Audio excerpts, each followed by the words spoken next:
Hallo, willkommen auf meinem YouTube-Kanal. Es geht um den Ford Focus Mk4 in der Ausstattung Titanium Edition. Heute widme ich mich dem Infotainment-System und hier wollte ich euch kurz erklären, was das System von Haus aus zu bieten hat, also ohne dass man Android Auto oder Apple CarPlay entsprechend hier nutzt. Also von Haus aus sieht das Ganze so aus, entsprechend 5 Menü-Buttons unten am Rand des Displays. Das erste ist Audio, wie wir uns aktuell drin befinden. Und hier geht es, wie der Name schon sagt, um die Radioeinstellungen bzw. die Audioeinstellungen. Unter Quellen kann man AM, FM, DAB oder entsprechend das gekoppelte Bluetooth-Handy auswählen. DAB entsprechend natürlich dann nur, wenn man es miterworben hat, ist ein kostenpflichtiges Zusatz-Add-on. Beim Radio sieht man entsprechend die Sender inklusive Senderlogo. Man kann sich auch die Sender in einer Liste anzeigen lassen. Oder man wählt unten entsprechend in dieser Vorauswahl was aus. Über Frequenz kann man entsprechend auch eine Frequenz eintippen, die man vielleicht kennt und das automatische Suchsystem nicht gefunden hat. Und wenn man sich über die aktuelle Verkehrslage informieren möchte, kann man hier Traffic Alarm entsprechend einschalten oder auch ausschalten. Es gibt 3 Voreinstellungen. Wir sind jetzt in der Voreinstellung 1. Wir können entsprechend auch in 2 wechseln. Da steht Preset Speicher FM2 oder Preset Speicher FM AST. Und damit hat man die Möglichkeit, verschiedene Kanäle bzw. schnell auf die entsprechenden Sender zuzugreifen, die man möchte. Bei AM entsprechend genau das gleiche oder DAB. Beim Bluetooth ist es so, dass er dann auf das Handy zugreift und wenn man ja was gehört hat, dann lässt er es automatisch halt weiter abspielen mit entsprechendem Cover, wenn man möchte. Das Cover kann er sich vom Handy entsprechend runterladen oder es lädt sich aus der Datenbank das entsprechende Cover runter. Gut, also das war's zum Audio. Ich wechsle mal kurz zum DAB. Sieht ähnlich aus, entsprechend mit der Vorauswahl, die es hier so gibt. Aber ansonsten mehr oder weniger das gleiche wie FM. Gut, zum Telefon. Hier sieht man 8 Kacheln, die ja die Telefonfunktionalität entsprechend bereitstellen. Anruflisten entsprechend die Anruflisten. Kontakte zeigt dir die Kontakte an, so wie man es haben möchte, sortiert nach Vorname oder Nachname. Kann man alles in den Einstellungen entsprechend konfigurieren. Wenn man das auf das Handy klickt, kann man hier entsprechend die Geräte anzeigen. Hier ist jetzt nur ein Gerät gekoppelt, ist auch mit einem Stern versehen, also als Favorit gespeichert. Man kann mehrere Handys koppeln und wenn sich nur eins in der Nähe befindet, verbindet er sich mit dem. Sind 2 in der Nähe, dann verbindet er sich mit dem, der als Favorit gespeichert ist. Wie schon kurz erwähnt, man kann die man kann die Kontakte entsprechend nach Nachname oder Vorname sortieren lassen. Man kann die Kontakte löschen, erneut vom Handy runterladen. Ausgewählt ist jetzt automatischer Download der Kontakte, sprich bei jedem Connect des Handys lädt er sich die Kontakte oder halt die neuen Kontakte herunter. Klingelton einstellen. Es gibt verschiedene Klingeltöne, die man auswählen kann. Dann klingelt zusätzlich zum Handy noch dieses Infotainment-System hier im Auto. Man kann halt entsprechend zwischen Klingeltönen wählen. Beim SMS ist es genau das gleiche. Autostumm bei Freisprechen aus kann man entsprechend einschalten oder ausschalten. Kurze Erklärung, was es mit dieser Funktion auf sich hat. Roaming-Warnung, falls man Grenznähe wohnt oder sich öfter mal im Ausland befindet, kann man diese dieses hier einschalten, mittlerweile durch die neue EU-Regelung, ja, und den aktuellen Handyverträgen sollte es aber da heutzutage keine Probleme mehr geben. Und falls man möchte, kann man sich noch einen Hinweis anzeigen lassen, wenn der Akku halt entsprechend schwach ist. Telefonspracherkennung, sobald man da drauf drückt, startet der Google Assistant auf dem Handy. Mache ich jetzt nicht, weil ich über das Handy entsprechend das Video aktuell drehe. Falls man nicht gestört werden möchte, kann man diese Funktionalität hier einschalten und dann ja, ist halt dieses Infotainment-System entsprechend hier stumm geschaltet. Wähltasten, falls man entsprechend direkt eine Nummer wählen möchte, also ohne über das Telefonbuch oder Kontakte gehen zu wollen. SMS werden entsprechend die SMS angezeigt und Bluetooth, falls man halt entsprechend das Gerät wechseln möchte oder ein neues koppeln möchte. Navigation, das ist von Haus aus auch entsprechend hier in dieser Variante inbegriffen. Hier funktioniert natürlich auch Multitouch. Man kann also entsprechend hier ranzoomen oder halt über diese Plus- und Minus-Tasten ja, sich durchhängeln, durchnavigieren, je nachdem, was einem halt besser gefällt. Es gibt halt entsprechend die Ansicht, wo alles nach Norden ausgerichtet ist, die normale 2D-Ansicht und die 3D-Ansicht, die jeder wahrscheinlich bevorzugen wird. Genau. Hat man jetzt entsprechend einen Punkt ausgewählt, kann man auf Navigieren drücken und Start drücken, dann lädt er entsprechend die Route. Bitte fahren Sie zur markierten Route, dann beginnt die Routenführung. Genau, wir befinden uns momentan ein bisschen abseits der Straße auf einem Parkplatz, deshalb sagt er, bitte entsprechend auf die Straße fahren und dann beginnt die Führung. Übers Menü kann man sich die Verkehrslage anzeigen lassen. Also jetzt gibt es hier keine, ja, keine Staus oder sonstige Störungsmeldungen. Man kann sich die Route anzeigen lassen auf der Karte, Umleitungen anzeigen lassen oder entsprechend die Navigation abbrechen. Übers Menü, wie schon gesagt, jetzt stehen natürlich andere oder weniger Informationen zur Verfügung, als wenn eine Route geplant ist.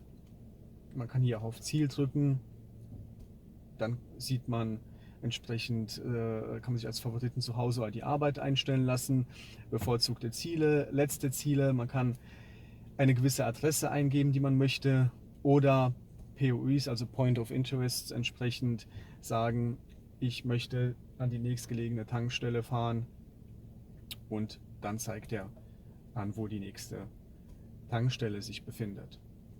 Funktioniert alles relativ gut, relativ flüssig. Wenn man Google Maps verwöhnt ist, sage ich jetzt mal, ist das minimal schlechter, aber für den Alltagsgebrauch dennoch sehr, sehr gut. Man braucht kein Handy dazu, es ist schon drin, also wirklich eine tolle Sache und es funktioniert auch wirklich sehr gut und flüssig. Ja, kommen wir jetzt zu den mobilen Apps. Wenn man auf mobile Apps suchen drückt, dann sucht er auf dem mit USB oder Bluetooth verbundenen Handy nach mobilen Apps, die auf dem Handy installiert sind. Und hierbei ist es wichtig, dass diese Apps von Ford akzeptiert werden. Und aktuell gibt es ungefähr eine Handvoll Apps, jeweils für Android oder für iOS, die von Ford akzeptiert werden. Somit ist diese Funktionalität hier sehr, sehr beschränkt. Und ja, ich würde sagen, jetzt fast schon vernachlässigbar. Es gibt eine NTV-App, um entsprechend hier, sage ich mal, sich die Nachrichten ja, anzeigen zu lassen. Es gibt eine Wetter-App und es gibt noch das Navigationssystem von Sygic. was entsprechend auch über diese mobile Apps-Funktionalität verfügt und somit von Ford freigegeben wurde.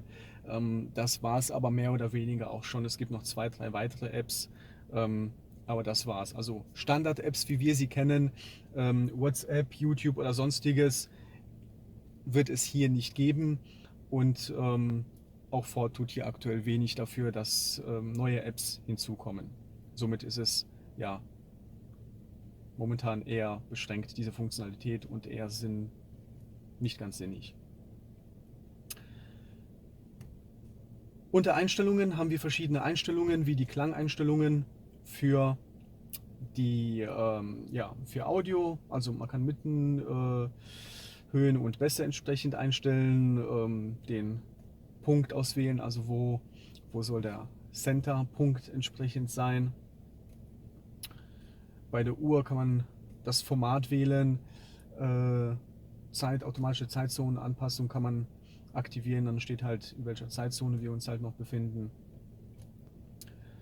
Das war's schon. Bei Bluetooth werden die angezeigten Bluetooth-Geräte oder verbundenen Bluetooth-Geräte angezeigt. Hier ist jetzt mein Handy, wie schon gesagt, als Favorit abgespeichert und man kann weitere Geräte koppeln. Telefoneinstellungen ist ähnlich denen, die wir hier schon hatten. Ich habe jetzt mein Handy, wie ihr vielleicht in der Übersicht gesehen habt oder in der Überblendung gesehen habt, nicht mehr gekoppelt, weil er entsprechend ausgestiegen ist, als ich hier euch was Spezielles zeigen wollte. Somit habe ich jetzt die Verbindung gekappt. Normalerweise wird unter Telefon werden die gleichen Einstellungen gezeigt, die wir hier schon unter Telefon gesehen haben. Also SMS-Ton, wie sollen die Kontakte dargestellt werden, Vorname, Nachname und so weiter, ist hier. Unter Radio sehen wir halt entsprechend weitere Funktionen. Wir können uns die Sender aktualisieren lassen, wir können Verkehrsdurchsagen einschalten, aktuelle Nachrichten sollen entsprechend angezeigt werden, Radiotext, Senderlogos, also alles, was man so haben möchte, kann man hier ein- und ausschalten. Navigation kann man entsprechend das 3D-Stadtmodell sich anzeigen lassen, Fahrstreckenmarkierung, wenn man möchte, spezielle Sonderziele auswählen, dann sagt er halt entsprechend was wir alles genau auf der Karte noch mit angezeigt haben wollen, während wir uns vom System navigieren lassen. Navigationsansagen kann man entsprechend auch sagen, Sprache und Töne, nur Sprache oder nur Töne. Das gleiche gilt entsprechend für Gefahrenwarnungen. Und ja, mobile Apps, entweder halt über USB oder auch über Bluetooth, ist jetzt ausgegraut, weil kein Handy entsprechend verbunden ist. Sync Connect, hier kann man den Fahrzeug-Hotspot aktivieren, also für seine Benutzer entsprechend einen Hotspot zur Verfügung stellen, über den man halt im Internet entsprechend surfen kann, falls diese Funktionalität gebucht ist. Konnektivitätseinstellungen.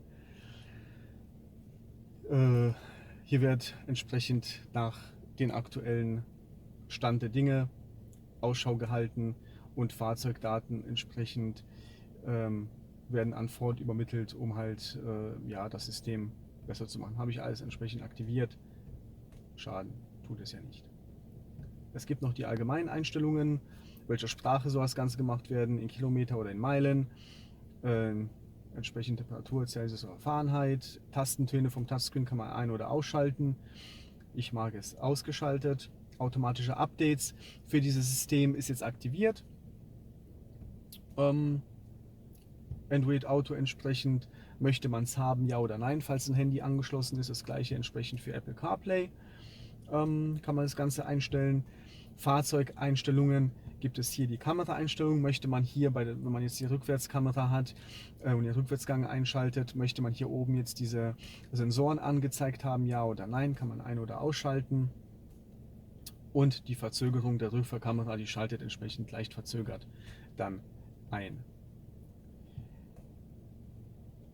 Ja, man kann entsprechend den Hintergrund hier sich so ein bisschen einstellen, wenn man möchte, die Helligkeit dieses Infotainment-Systems entsprechend anpassen und den Modus auf Tag, Nacht oder Auto lassen. Dann wird entsprechend die Helligkeit auch der Tageszeit angepasst. Sprachsteuerung kann man den fortgeschrittenen Modus ein- oder ausschalten, Rufbestätigung, Sprachkommandolisten.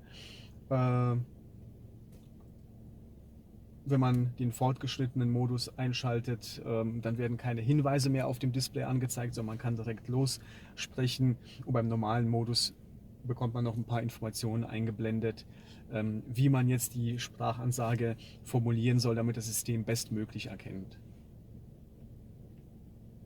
Parkdienstmodus kann man aktivieren oder auch nicht. Parkdienstmodus ist, man legt eine PIN fest, und derjenige, der dann ins Auto einsteigt und das Auto parkt, also ein Service, der hat dann keine Möglichkeit mehr auf dieses Infotainment-System zuzugreifen. Wir können es ja gerade mal machen.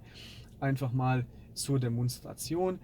Ich lege jetzt die PIN 4 x die 0 fest und sobald ich jetzt auf Fertig drücke, graut er diese Anzeige hier aus. Also derjenige, der jetzt einsteigt, kann hier weder Anrufe tätigen noch sonst sehen, mit wem ich vielleicht telefoniert hatte oder sonstige Informationen abrufen, und ich kann entsprechend mit der PIN nochmal alles freigeben. So, das war's jetzt in diesem Video mehr oder weniger zum Infotainment-System. Eine Sache möchte ich noch erwähnen. Es gibt ein sogenanntes Service-Menü, und auch das ist der Grund, wieso ich jetzt Bluetooth vom Handy ausgeschaltet habe. Dort kommt es nämlich immer wieder zu Verbindungen und Neuverbindungsaufbau, und das stört entsprechend hier den Videodreh. Wie komme ich jetzt in dieses Service-Menü? Ist relativ simpel. Man drückt diese 2 Tasten so lange, bis sich ein Service-Menü öffnet. Und er fängt an mit einem Lautsprechertest. Er prüft alle Lautsprecher durch mit hohen, mittleren und tiefen Tönen. Eventuell kann man es im Video hören oder auch nicht, weiß ich jetzt nicht. Wenn er alle Lautsprecher entsprechend überprüft hat, kann man auf solch eine Oberfläche, Das auch in den kommenden Tagen, kurz erschrocken, auf solch eine Oberfläche zugreifen. Und ja, hier kann man jetzt entsprechend ein paar Tests durchführen, Diagnose durchführen, wenn man möchte. Man kann aber auch unter Testing Settings